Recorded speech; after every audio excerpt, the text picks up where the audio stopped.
ثاقب اپنے والدین کا اکلوتا بیٹا تھا۔ اس کی عمر 11 سال تھی۔ وہ بڑا کمزور اور دبلا پتلا لڑکا تھا۔ اس کی صورت دیکھ کر یوں لگتا تھا جیسے وہ ابھی رو پڑے گا۔ دراصل وہ اپنے باپ کی بے سختی کا شکار تھا۔ اس کا باپ چھوٹی چھوٹی بات پر اسے ڈانٹتا رہتا تھا۔ اگر اس سے کوئی نقصان ہو جاتا تو پھر اس کی شامت آ جاتی۔ اس کا باپ نہایت بے دردی سے پیٹتا، جس کے باعث وہ کئی دن تک درد سے کراہتا رہتا تھا۔ اس کے جسم پر جگہ جگہ نیل پڑے دکھائی دیتے تھے۔ یہی وجہ تھی کہ ثاقب ہر وقت خوف کا شکار رہتا تھا۔ اس سے اسکول کا ہوم ورک بھی درست نہیں ہو پاتا تھا، جس کے باعث اکثر اسکول میں اس کی مس اسے ڈانٹتی تھی۔ خوف اور غیر یقینی صورتحال کی وجہ سے وہ بہت ہی زیادہ بزدل اور نالائق بنتا جا رہا تھا۔ وہ اسکول جانے کے نام سے لرزتا تھا، مگر باپ کی مار پیٹ کے ڈر سے وہ مجبوراً اسکول جاتا تھا۔ اس کی کاپیاں گندی اور پھٹی رہتی تھی۔ اکثر کلاس فیلوز بچے اس کے بستے سے چیزیں نکال لیتے تھے اور اس کا خوب مذاق اڑاتے، مگر ثاقب ان کے سامنے بے بس دکھائی دیتا تھا۔ وہ ان کے سلوک کی شکایت کرتا تو کس سے؟ باپ سے کرتا تو الٹا مار پڑتی، مس سے کرتا تو اس سے ہی قصوروار ٹھہراتی۔ عام لفظوں میں یہ کہہ لیجئے کہ ثاقب نہایت مظلوم بچہ تھا، جو احساس محرومی اور خود اذیتی میں مبتلا ہو چکا تھا۔ اس کی حالت کی طرف نہ تو اس کی ماں غور کر رہی تھی اور نہ ہی اس کا باپ۔ ان دنوں کا صرف یہی تقاضا تھا کہ وہ دل لگا کر پڑھے اور گھر کی چیزوں کا نقصان نہ کیا کرے۔ ثاقب سے ہونے والے نامناسب سلوک نے اس کی شخصیت مسخ کر دی۔ وہ اکثر چھوٹے جانوروں سے کھیلتا ہوا دکھائی دیتا اور پھر انہیں بے دردی سے ہلاک کر دیا کرتا۔ اس نے کئی بلیاں، خرگوش، طوطے اور دیگر چھوٹے جانور ہلاک کر دیے تھے۔ والدین اس کی ان حرکات سے بے خبر تھے۔ دن بھر کی ڈانٹ ٹپٹ کے بعد رات کو وہ بستر پر بھی خوف زدہ رہتا تھا۔ اسے دیر تک نیند نہیں آتی تھی اور وہ ادھر ادھر کروٹیں بدلتا رہتا۔ لیٹے لیٹے اسے عجیب و غریب احساس اپنے گھیرے میں لے لیتے تھے۔ کبھی تو اسے ایسا لگتا تھا کہ جیسے کوئی چھت پھاڑ کر آ جائے گا اور اس کی گردن دبوچ لے گا، اور کبھی دروازے کے باہر اس کے چلنے کی آوازیں سنائی دیتی۔ وہ اس خوف سے کہ کوئی ابھی اندر آ جائے گا جلدی سے چادر منہ چھپا کر لیٹ جایا کرتا تھا۔ یہ منگل کی رات کی بات ہے کہ ثاقب کو گلاس ٹوٹ جانے پر اپنے باپ سے بہت مار پڑی۔ وہ درد سے کراہتا ہوا اپنے کمرے میں چلا آیا۔ آج اسے سزا کے طور پر کھانا بھی نہیں دیا گیا تھا۔ وہ اپنی آستین سے آنسو پوچھتا ہوا بستر پر لیٹ گیا۔ اس کا رنگ اور انگ انگ درد کر رہا تھا۔ وہ سسکتا ہوا خاک نظروں سے چھت کو گھورتا رہا۔ جب کافی دیر گزر گئی تو اس کے جسم کو کچھ آرام ملا۔ درد کا احساس کم ہوا تو اس کی سسکیاں اور آنسو بھی غائب ہو گئے۔ البتہ بھوک کی وجہ سے پیٹ میں ہلچل مچی ہوئی تھی۔ وہ لیٹے لیٹے سوچ رہا تھا کہ اگر وہ خاموشی سے اٹھ کر باورچی خانے میں جائے تو وہاں پڑی فریج میں سے یقیناً اسے کچھ نہ کچھ کھانے کو مل سکتا ہے۔ لیکن یہ خیال اس کے ارادے پر بند باندھے ہوئے تھا کہ اگر وہاں کوئی شے گر گئی تو کھٹکے سے یقیناً امی ابو کی آنکھ کھل جائے گی اور پھر اس کی خیر نہیں۔ وہ یوں ہی دم سادے لیٹا رہا۔ اچانک اسے دروازے کے باہر بھاری بھاری بوٹوں کی چاپ سنائی دی۔ یہ چاپ نہ تو اس کے ابو کے قدموں کی تھی اور نہ ہی اس کی امی کے جوتوں کی۔ وہ چونکہ اپنے بستر پر آ کر بیٹھ گیا تھا۔ اس کا دل زور زور سے دھڑک رہا تھا۔ بدن میں خوف کی ٹھنڈی لہریں دوڑ رہی تھی۔ باہر کون ہو سکتا ہے؟ شاید کوئی جن یا بھوت۔ اس کا منہ خشک ہونے لگا۔ پھر جب کمرے کے کواڑ زور سے ہلکے تو ثاقب کی سٹی گم ہو گئی۔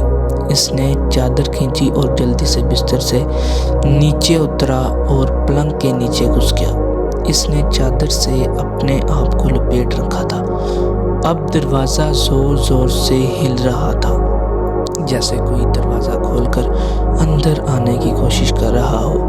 دروازے کا کمزور لاک زیادہ دیر تک ٹھہر نہ سکا اور دروازہ ایک جھٹکے سے کھل گیا۔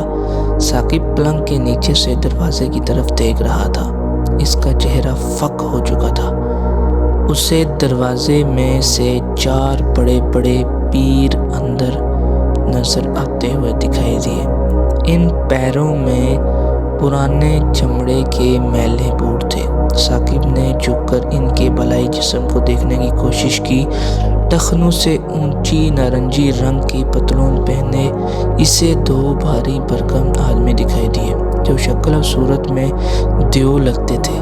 دونوں کے جسم بے حد فربا تھے اور پیڑ تو ند باہر نکلی پڑی تھی جسے انہوں نے بیلٹ کے ذریعے باندھ رکھا تھا۔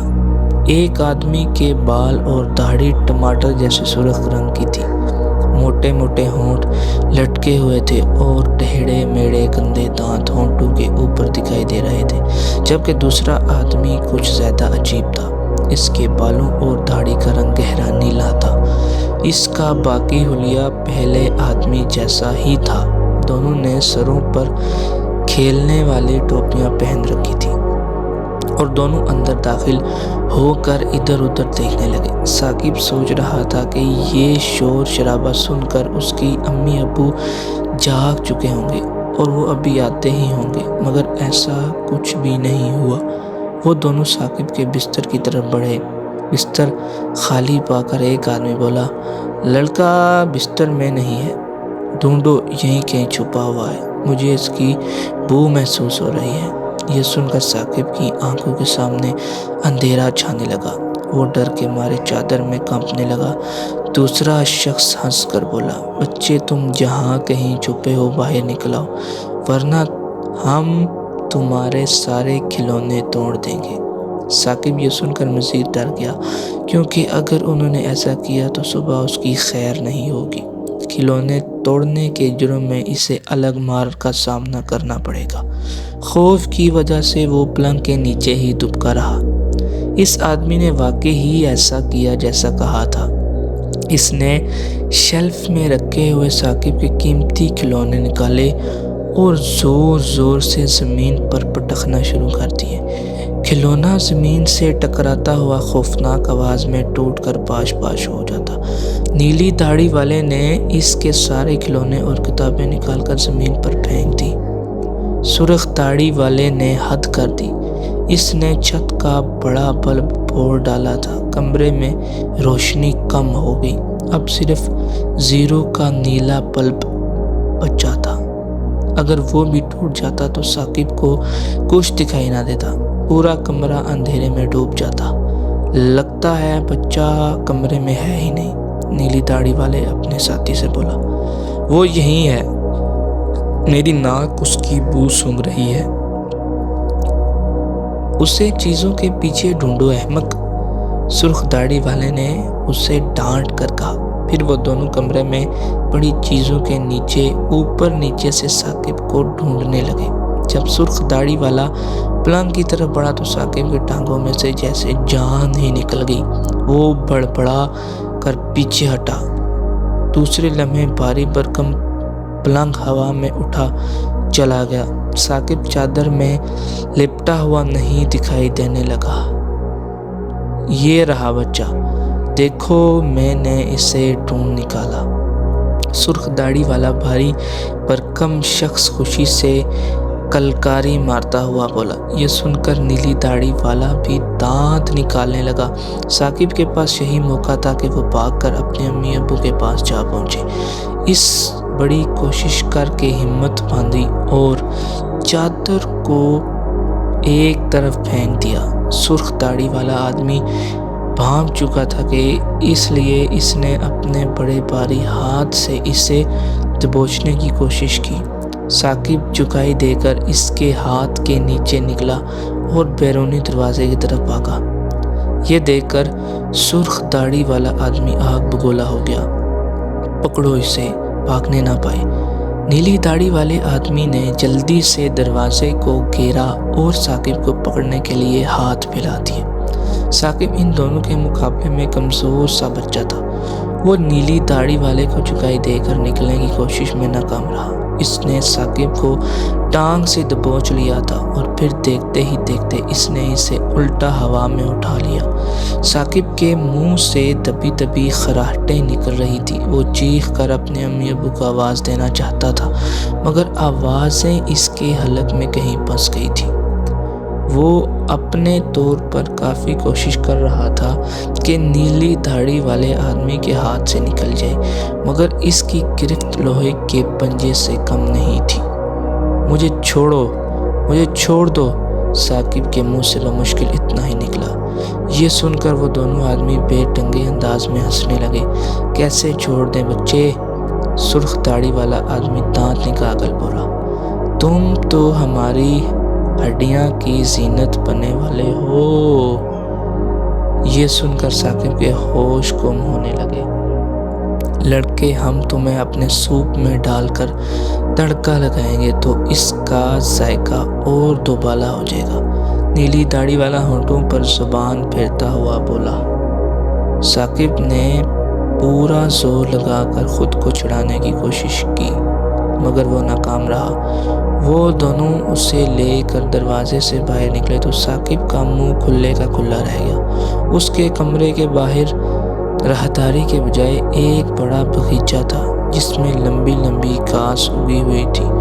وہ دونوں اسے ٹانگ سے ہوا میں لٹکائے لمبی گھاس پر چلنے لگے۔ ثاقب عجیب سی جگہ دیکھ کر یہ بھول گیا تھا کہ وہ دونوں اسے کس مقصد کے لیے لے جا رہے تھے۔